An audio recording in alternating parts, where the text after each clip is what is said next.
can be. It can be. All right, here we are. Go live. Start the audio.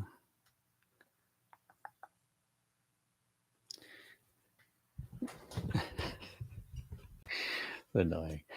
All right, everyone. Welcome to today's podcast. And we're talking about dealing with the attention from your weight loss. This is something I want to talk about because it's something people rarely think about, but it plays a big part, in what's going to happen for you. And so there's two ways this can go, right? Some people love the attention and some people dread the attention. And so both of these I think need to be addressed. So if you love the attention from the weight loss, cool. But don't make it all about the attention because that attention is not going to last, right? So again, if you want the attention from losing weight and you enjoy it, okay? But understand that if that's your main motivation, it's probably not going to last. We need to find a deeper reason why you want to do this. Again, what this is called specifically, let me just reference this. When we focus on other people's, feelings of how we're losing weight and excitement about it, that's called extrinsic motivation. We want to find deeper reasons why we want to lose the weight. Again, getting the extrinsic, external people saying nice things about us and that attention can feel good, but it's usually not going to be enough to keep it up because people habituate to it and eventually they stop saying anything about it, right? You just become the thin person and no one says anything. So don't let that be your main motivation, but enjoy it during the process. But now I want to talk to the other people, the people that might be nervous about the attention. And this is a lot of people I find. And if you have not been losing the weight that you want to, I would absolutely take a little bit of time and question, is the attention I think I'm going to get, especially if you're a woman, from men, is that something I don't want to deal with? Because if you don't want to deal with that attention that you think you're going to get, there's a very good chance that you're going to sabotage yourself and you will keep the weight on as a form of protection, as a way to avoid that attention. And so that's fine if that's what you want to do. But if you want to lose the weight, but you're worried about the attention, then we need to go deeper and we need to start asking questions like, how do I want to deal with the attention? What are some ways I can do it? And again, for each person, the answer is a little different. But if you begin asking that question, you're going to get yourself to a place where you start thinking more deeply about this. Because again, a lot of people don't really look at the deeper reasons why they may or may not be losing weight. But this is a huge one. The attention that a woman gets from a man, she may not want that. And again, depending on the history, you may be fearful of that even. And so if that's there, it's got to be resolved if you're going to get the weight loss results that you're really looking for. And so again, recognizing it first and then going into it with the question, how do I want to deal with this? Because there are a lot of strategies. I mean, you can wear, certain clothes that kind of put it off. You can, figure out strategies and comebacks and ways of dealing with that attention or avoiding it in the first place. Or sometimes you can realize that's really not, I'm kind of blowing it up in my mind bigger than it needs to be. The time I'm referencing when I'll give you a specific example of what I'm talking about. If you were in college and you were getting a lot of attention, and now you're 60 and you're married and, live at home, those two situations are very different. But sometimes we might reference, the past and kind of project into the future. So make sure that whatever attention you may expect that you're going to get, make sure it's accurate to the situation you live in now. Because sometimes that alone is kind of curious and say, okay, I'm not going to deal with that anymore. And so either way, the point is to first recognize if it's there and then deep dive into it, right? Think about it. Is this something that may be stopping me? And come up with solutions that work for that. All right. And again, ultimately, the attention we get can be good or bad. Nothing is just good or bad. Everything is good and bad. So the attention can be good or bad depending on who you are. There's no right or wrong with this. There's just recognizing how you feel about it and then moving forward with it. All right. So I hope this helps you out. If anyone has any questions, feel free to ask them. We'll get into that. I feel like distracted. My camera here is my other I have two cameras going on. If you don't know that, I live stream this right now on YouTube. I'm thinking about live streaming on Facebook and other places, but right now it's just there. But it for some reason it's just like kind of crooked. And anyways, all right, I'm comfortable now. That was distracting. That was distracting to me, but I'm feeling better now. But yeah, if you have any questions, feel free to ask them. Here we are on a Friday, right? Who's talking about weight loss on a Friday? What are we doing, right? I'm talking about weight loss on a Friday. I'm talking about weight loss every day. You guys know that, right? It was absolutely right. But I do like to joke I always joke that the program yourself is probably the only weight loss plan a person would start on a Friday. And I make that joke just to make a point, that most weight loss plans you don't want to do. Right. I mean, I just made a video like that. It's like, is the problem that you have no willpower, or is the problem that the plan you're trying to follow is too rigid, strict, and overwhelming to you, especially right off the bat? And I think that's a great question to ask, because if you're just walking around, you're just intuitively thinking, well, I'm the problem. I don't have any willpower. I can't do this. Then you're not really moving yourself forward at all, because that's not the problem. And 90% of the time, that's not the problem. The problem is that the plan you're trying to follow is either too strict, too rigid, too overwhelming for you, or you're just trying to be, again, all or nothing, right? You're just trying to be perfect right off the bat. There's no sense of like development, practice, getting better at things. You know what I mean? Oh, my friends are here over 15 minutes. Looking forward to it. That's awesome, Astrid. I'm really happy for you. I can't wait to hear about that. I'm so proud of you, Astrid. That's a big, you know what I like about you, Astrid? You're taking action. I love that. Okay, it's a great job. Astrid's in the programs. I'm just following up on some stuff we talked about yesterday.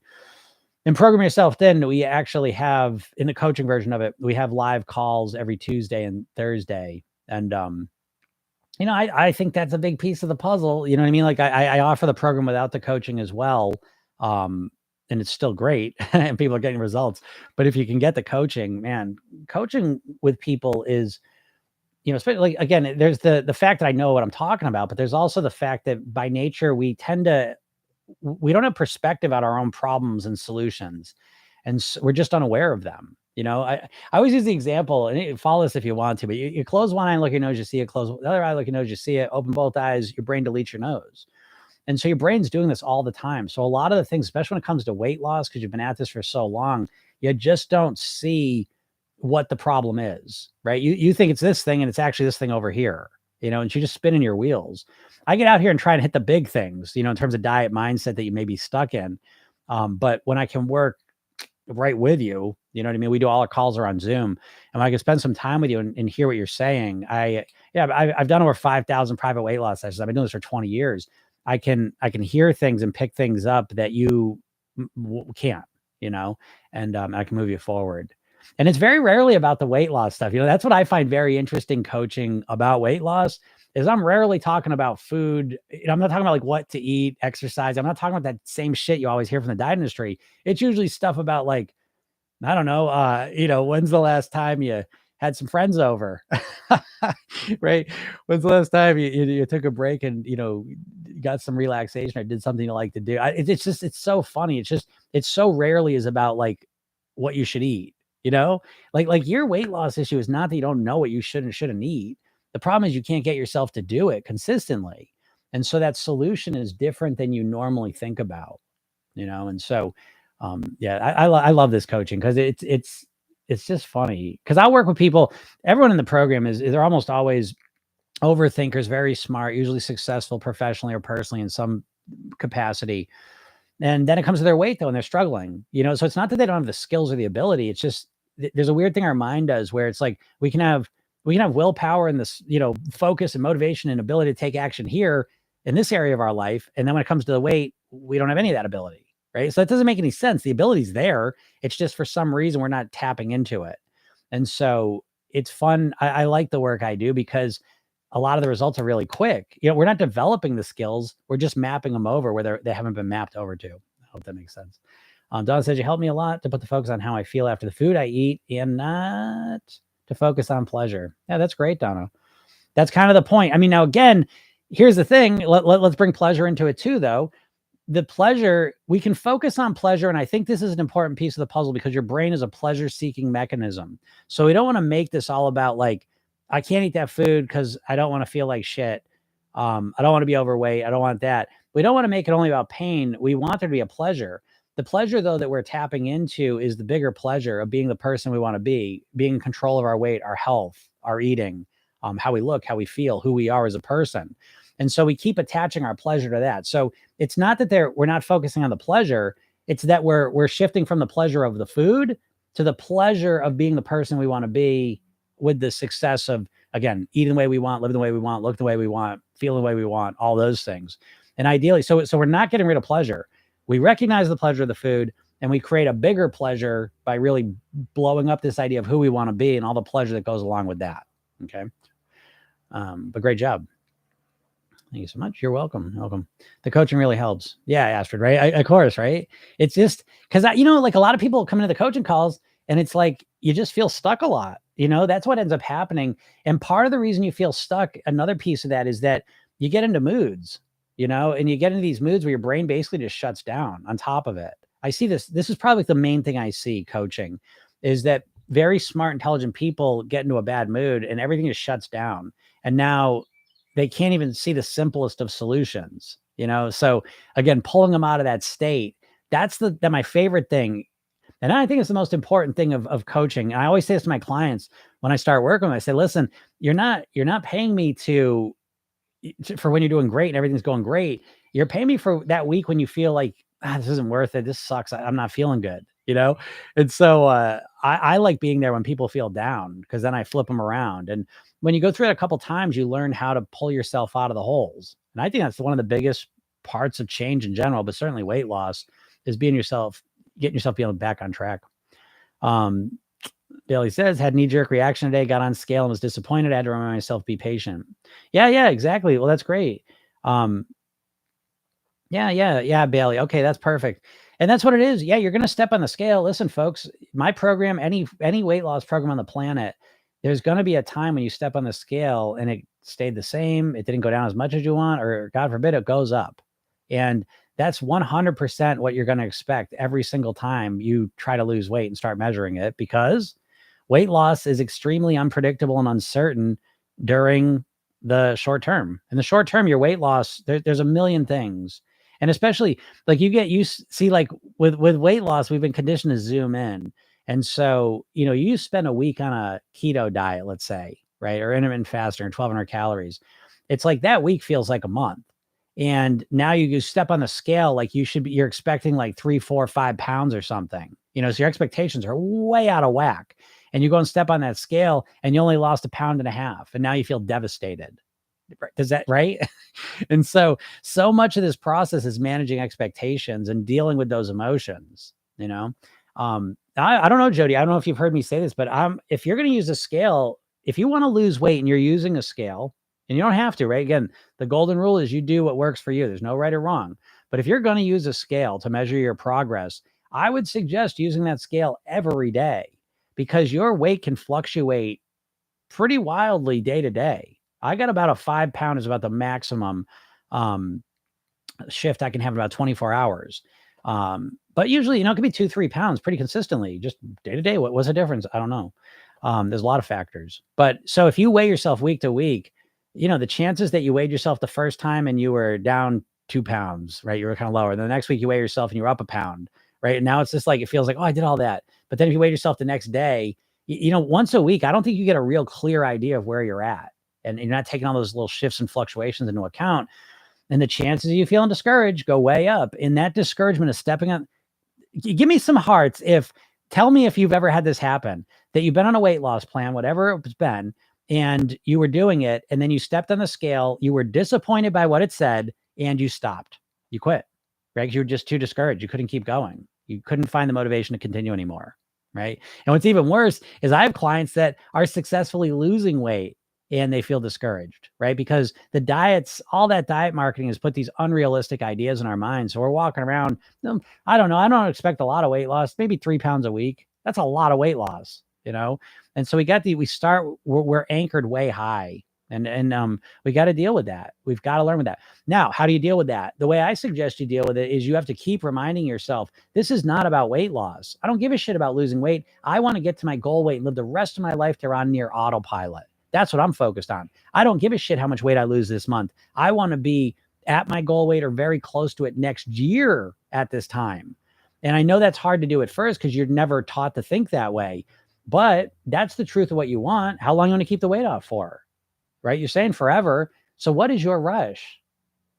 I'm not going to go into it. We were talking on the coaching call yesterday about the feelings that go along with weight loss. I'm not going to get into that right now, but the last time you explained how ads manipulate us to focus on pleasure during eating the food. Oh, yeah, exactly. Yeah, and so yeah, that's absolutely true. And they do that by focusing on the anticipation of the food coming towards you and the consumption, the eating of it. But that pleasure is always there. And so if we focus on the consequence, we reduce that because again, the food is pleasurable when we're looking forward to it when we're eating it. And a lot of times there's kind of a negative consequence following it. So yes, that part's good. And I want you to keep doing that. But then I also want you to overlay on that. So let's just say I got a pint of ice cream in front of me. I'm thinking about eating it. I know I'm imagining put my spoon in it, that first bite, and then eating it consistently until I'm done. If I just focus on that, I'm cranking up the cravings. And if I say to myself, hold on a second, how will I feel 5 minutes after I finish eating? I'm going to feel kind of full. I'm going to feel kind of phlegmy. I'm going to feel frustrated with myself. I'm going to feel like I kind of ruined this day in terms of my weight loss. And I'm not going to like that. Great. But now what I want to do is I want to lay over that. But if I don't eat that, I'm going to feel really good. I'm going to feel proud of myself. I'm going to wake up tomorrow and I'm going to look back at today and say, holy shit, look at that. Another day. Good job. You passed that. So you see what I'm saying? Add that little piece on top of it. So I hear what you're saying. And I remember saying that, but we don't want to just the negative thing. Then we want to layer over the pleasure of being that person too, as well. So it's a kind of a little extra step for you now. I'll do the redo technique tonight. I want to stop the bad thoughts next time. Yeah, Billy, that's great. So, and plus, listen, Jody. So when you do that and notice the thoughts that come up, the expectations, the feelings that come up when you step on the scale and you see whatever happens, and we bring that to the next coaching call, we'll talk about that because that's one of the key things. Once you can get the scale down, folks, I always look at the scale as a great tool, not to measure your weight. It is good for that, but it's really good for measuring your emotions and how you feel about weight loss. I love this scale because it's like in an ideal world where I want you to get to with the scales, I want you to think about the weight loss scale the same way you think about the speedometer of your car. You're not scared of looking at the speedometer of your car when you're driving, right? Unless you see blue lights behind you, and then you look at it, oh shit, how fast am I going? But you're not scared because if you're going fast, you know how to slow down. If you're going too slow, you know how to speed up. And so you're not scared of the speedometer because you feel comfortable and confident that you can control how fast you're going. A lot of the fear of the scale is really just reflecting your uncertainty and your inability to be able to regulate your weight. But if you knew how to master your weight, the scale just becomes another measurement tool, right? And so one of the first things that kind of goes through is using that scale as a way to kind of work through your emotions. That's how I approached it, and it was really helpful. But we'll talk about that, Bailey. We'll talk about that. I want to know what the thoughts are, and we'll reframe some of those on the coaching call on Tuesday. The eating is on the side. Yeah, nice. I was awake this night, but I stayed by the feeling. Oh, great, Astrid. Good job. Yeah, because we'll talk about that, Astrid. Again, even waking up in the night, I love that conversation. So the first step is just becoming aware of what you're thinking, what you're doing, and then I've got a bunch of strategies for you to help with that. Because yeah, getting up in the middle of the night, people waking up in the middle of the night, that's a normal thing for a lot of people. It was for me. It's for a lot of people. It's not so much a problem of waking up isn't the problem as much as it is having a lack of strategies of what to do when that happens. Most people, they have no strategies, and what they do intuitively is bringing them further away from the goal of falling back to sleep. Bailey says, oh, I so agree with the scale. Good. Sonama Ray, nope, I keep going. I lost 25 pounds doing intermittent fasting, no sugar, carbs. Great job. Again, just keep it up. The more rigid, typically, right? Thanks, Don. How's it going? TGIF, right? I love seeing that. Nothing I love seeing more than Don throwing up the TGIFs. I love Fridays as much as anyone on the planet. I might love Fridays more because, again, I eat clean Monday through Friday afternoon, and then my pleasure eating kicks off Friday night. And so I extra love Fridays, on top of all the other reasons that people love Fridays. But, again, Sonama Ray, like when we see people that lost 25 pounds doing intermittent fasting, no sugar, no carbs, don't get, and again, great for you. Okay. So great job. But don't get seduced into that because sometimes with the weight loss, we get so focused on the outcome that we want that we forget to pay attention to the process. And the process of no carbs and no sugar is an extreme one for most people. And it's one that they're not going to do because the quality of life starts to go down long term. And so again, I'm not saying great job for you, right? And keep it up as long as you want to, but understand that rigid diets usually lead to overeating at some point. That's just the facts. It doesn't have to be. There's always outliers. There's always people it doesn't work with, but if you do something strict, if you have done things strict in the past and lost weight, and then you went and put all the weight back on, don't be surprised like there's something wrong with you. That's the norm. That's the norm. The more rigid you are with your weight loss plan, the more likely it is that there's going to be this bounce back effect where you put all the weight back on. So that's what the studies show us. I mean, 95% of people on diets put the weight back on. So again, I'm not here to be negative, but I'm here to talk about weight mastery, not weight loss. Okay. And weight loss is what we're always focused on. And when we just focus on the weight loss piece as if the goal weight is the finish line, we tend to choose more unsustainable extreme plans that we can't keep up. And that's probably been your history with weight loss, is choosing plans that you have not been able to sustain. You all here have been able to lose weight at some point, and then you put it back on because you couldn't keep the plan up. So what I'm talking about is weight mastery, getting to your goal weight and living there for the rest of your life on near autopilot. In a way, getting to the goal weight is kind of the starting line, so it's a completely different paradigm. And it's really about the process you're using to create the result you want. It's not enough to just starve yourself or cut everything out just to get to the weight if you're not gonna be able to keep it up long-term. All right. So I always want you to think about that. Lynn says, I can fluctuate 4 pounds even throughout the day. It's frustrating. Yeah, I get that. Well, don't let it be frustrating. It just is what it is. That's just your body, And so you start to internalize that. What I would do is I was kind of the same way. I noticed there's like less fluctuation now than there used to be but I don't weigh myself as much either, is another piece of it. But when I would fluctuate about 4 or 5 pounds within a week, you know what I mean? I gave myself that range too. So I would have kind of my goal weight, and then it was always like 5 pounds plus, because I never knew I was going to show up there. Once it started getting 6, 7 pounds, then I kind of hit the, I refocus and bring myself back down. But I gave myself a 5-pound window. So for you, Linz, I would kind of put that in that 4-pound window. That just kind of build that into your mindset. Don't just get caught into that one number, because we all have a range. We all have a range because our weight all fluctuates. So build that into how you think about your weight. I lost mine and gained it back. Yeah, I get it, Kim. I mean, again, that's the norm. That's the norm.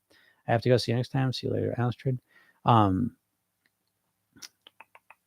Same sushi tonight. Yeah, sushi. I might get sushi. I don't know. Thinking about what I'm going to eat. I will start having a cheat meal once I reach my goal to satisfy my cravings. Thank you. I agree. Yeah. Wouldn't call it a cheat meal, right? Because once you get to your goal weight and you're adjusting how you're eating, it's not a cheat meal, right? What are you cheating? Right? No cheating, right? It's a meal that you work and engineer and into your diet plan, into what you're going to eat. A diet plan being your eating plan, right? I don't like to use the word dieting.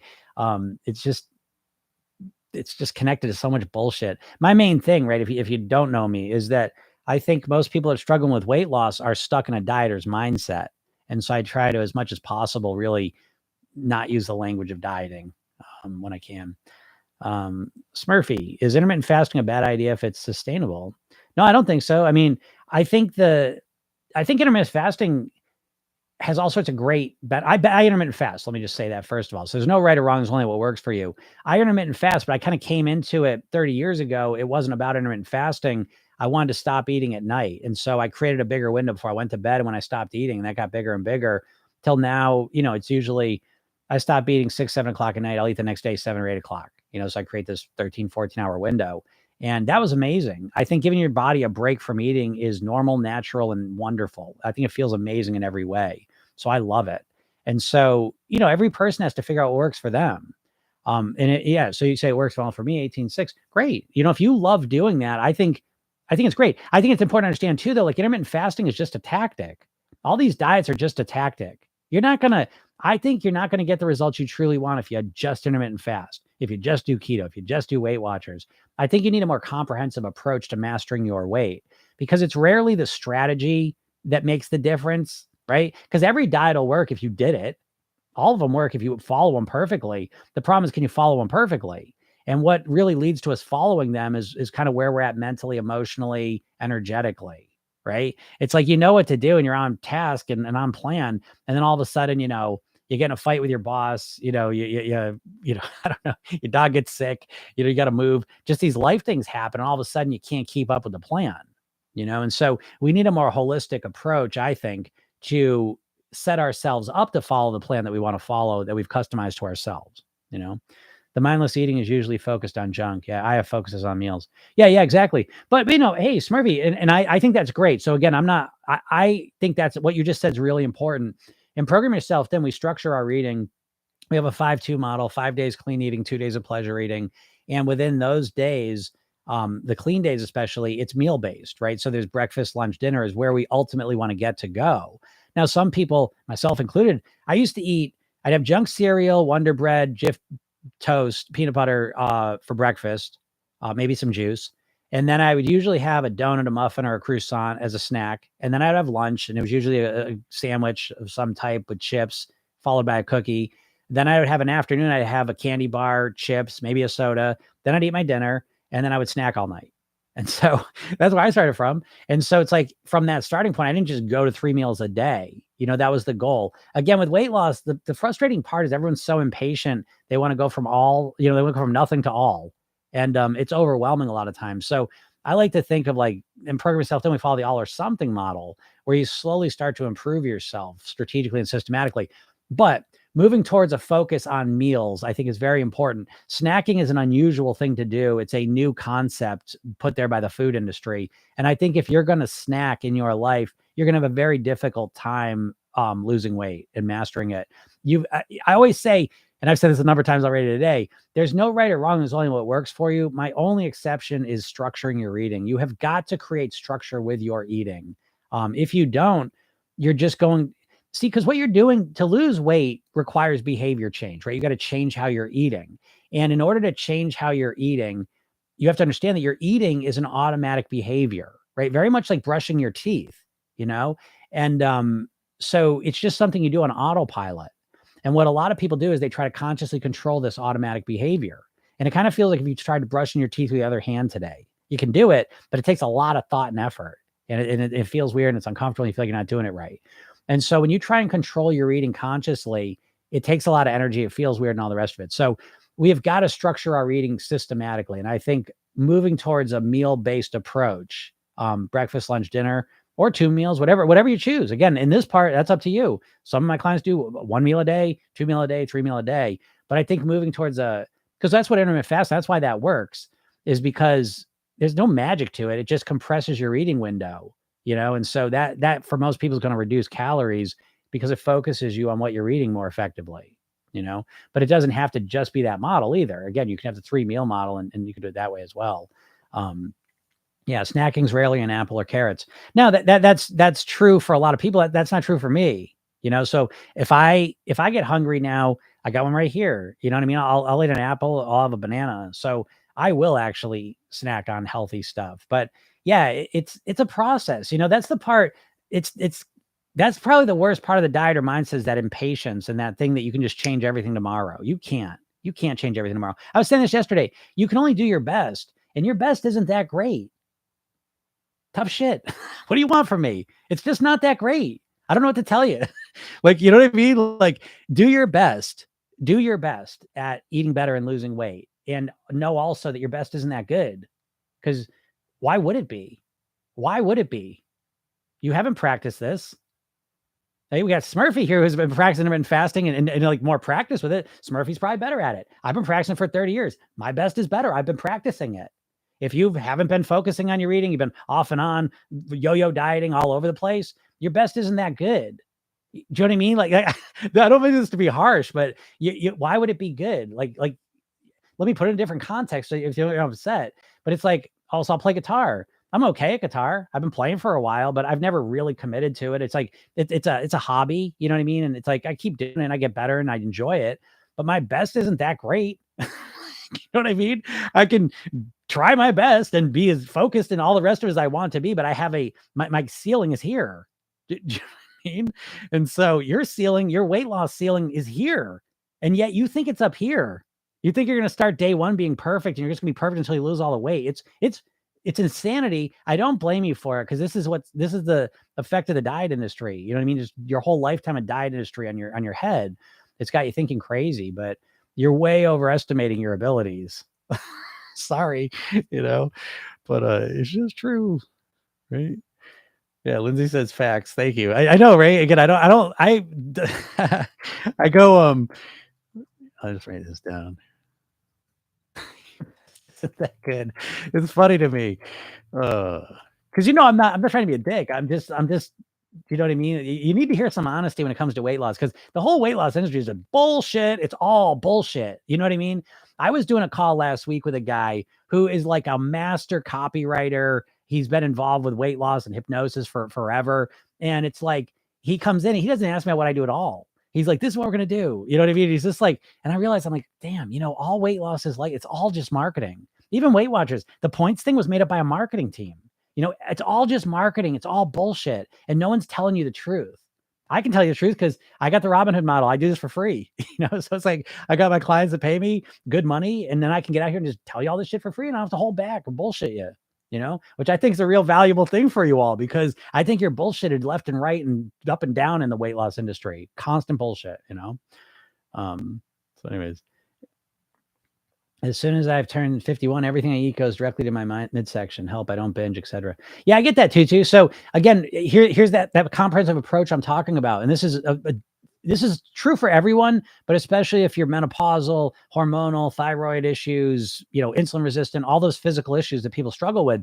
You've got to have a lifestyle component. We all do, but especially you, because think about it. 51, maybe you got menopausal stuff going on, hormonal stuff going on. It's affecting your biochemistry, how your body's operating in a negative way. And so we need to counteract that with some positive biochemical, impacts. And the way you do that is through your lifestyle in order of importance, getting proper sleep, hydration, relaxation, breathing, nourishment, movement, meditation, gratitude. You start weaving these into your life and everything starts getting better. And so a lot of times that'll mitigate the physical effects of these other challenges and usually make you better off anyways, but it's not just about calories in, calories out, just focusing on the food. We really need to have this lifestyle approach, not only because it helps you biochemically, hormonally, all those other reasons, but it just feels better. You feel better mentally, physically, emotionally, everything gets better. Can you speak more to your hypnosis sessions? And do you incorporate exercise in them? Yeah, well, the hypnosis sessions, in my program, the hypnosis sessions really serve a supporting role. I do not believe that hypnosis in and of itself is going to help you master your weight. I do not believe that. I have not seen any evidence that that's going to ever work. I think it's important. It's very powerful, and it's a very, very important supplement. But in my program, there's hypnosis sessions. There's a self-hypnosis technique I teach, which I think is the most important thing of all. And there's the weight mastery blueprints, mindset, lifestyle, eating blueprints that you fill out and customize to yourself. And those are the roadmaps you follow to get to your goal weight and live there forever. So this becomes the full system, the hypnosis, the self-hypnosis, and these blueprints, because the blueprints tell you what to do. And then the self-hypnosis and the hypnosis program you to do it. And so the hypnosis is always general. So I know a lot of good things I want to put into your head, but you need the self-hypnosis because you are the one that knows what you really need to focus on, your specific behaviors, what you're thinking about, how you want to feel, who you want to be. And so you need to have the ability to program your own subconscious mind. And the program yourself then technique I show you is that 1-2 minute technique it takes. You do it at night. And it's a way to program who you want to be into your subconscious mind so you naturally begin to act differently. But the hypnosis sessions are powerful. And I give you, my program is pretty unique. I deliver it through the phone. And so each morning you get a message from you, click on it, and I give you a 5-minute hypnosis session in the morning. This helps you develop consistency. Every morning you sit for 5 minutes, you relax, you calm down, and you get all this positive suggestions put into your mind. Each session has a weight loss mantra in it. And so it's an 8-week program. So you get a total of 57 mantras put into your mind in a very unique way. And that alone starts to change the way that you eat and behave and live. And then there's sleep hypnosis sessions at night. Now these ones, each one of these has a core weight loss mantra. You get 8 of these, one a week, and you listen to the same one each night. And this installs a deeper weight loss mantra in your mind. So those are really helpful and very, very powerful. But ultimately, it's the program yourself then technique where you program yourself to do the things you want to do. That's the most powerful technique. All right. So I hope that kind of helps you. And by the way, anyone who's on here, if you've never experienced hypnosis or you've never experienced my hypnosis, again, I'm one of the highest paid hypnotists on the planet, folks. Okay. I want you to know that. I give you a hypnosis session. Go to my bio on TikTok here and click the link and go get the hypnosis session I give you. It's called The New Thin Me. It's a kickstart session to help clarify and connect you to the goal, weight, and person you want to be. And just listening to that, You'll feel relaxed, calm, motivated, and you will naturally make better food choices for the next couple days just if you listen to it one time. And that's free. And then once you get that, I also give you a training 3 steps to master your weight. I'd strongly recommend you listen to it. Okay. But yeah, don't just check it out. Hypnosis can make you feel amazing. All right. So go listen to that. Denise says it's like a job or everyday routine. You just need to show up daily and press on. Oh, absolutely, Denise. That's so true. That's so true. But again, with diet, like it's so superficial. There's not enough to work on. I think with programming yourself, then there's just a more comprehensive and robust approach to mastering your weight. I don't think it's enough to just focus on the food you're putting on your mouth. I think it helps to start to understand how you're thinking, how you're feeling, how your behavior's operating. When you understand more granular aspects of those things, you can really influence in much more powerful ways so that the eating is way easier to get yourself to do. Most people just focus on willpower, eating it differently, but they're never focusing on the bottom up factors, the things that are affecting your energy, your hunger, your cravings, your moods. Those things have a huge impact on what foods you end up choosing, and diet's just focusing on like what you're supposed to eat. So I think you need a more comprehensive approach to really master your weight, to really be able to live at it for good. I think that's important. So, all right. Well, it's Friday. I'm gonna get out of here. I hope you all have a nice weekend here. Again, remember, if you're not in that world yet, go to my bio, click the link, get the hypnosis session, watch the training, and I also email you every day. I actually give you supportive, encouraging emails to kind of keep you on track and help you out. Okay, so go sign up for that if you haven't done it yet. My podcast is Program Yourself Then. You can listen to that. I do live calls every day, noon, right? Every day this week. I got here at noon, so that's big. So if you ever have questions about your weight or you're feeling stuck, feel free to throw them in here and I'll try and help you out as best I can. If you're really serious about, mastering your weight and getting control of this, you can join my program. Now's a great time to do it. I love this time of year. Some of my favorite clients start like right around now. I love these people because they're the ones that aren't just you got 2 paths ahead of you right now, and the window is closing fast. You got about a week or 2 before you kind of die as cast for the rest of the year. And so most people are going to go, they're kind of ignore things. The next thing, it's a week or 2 weeks away from Thanksgiving. I'm going to wait till January 1st. And then my favorite people are the people who say, I don't give a shit. I want to get going on this now. And I want to start this now. And then by the time January first comes, they'll be down, a number of pounds and they'll be, on track to master their weight. So if you're that person, again, let's get started because that window closes quick. I always notice like after a week or 2 in November, after the first or second week in November, you're kind of on one of those paths. Right? You're going to be one of them. So anyways, all right, everyone, have a super weekend and I will talk to you soon. Bye.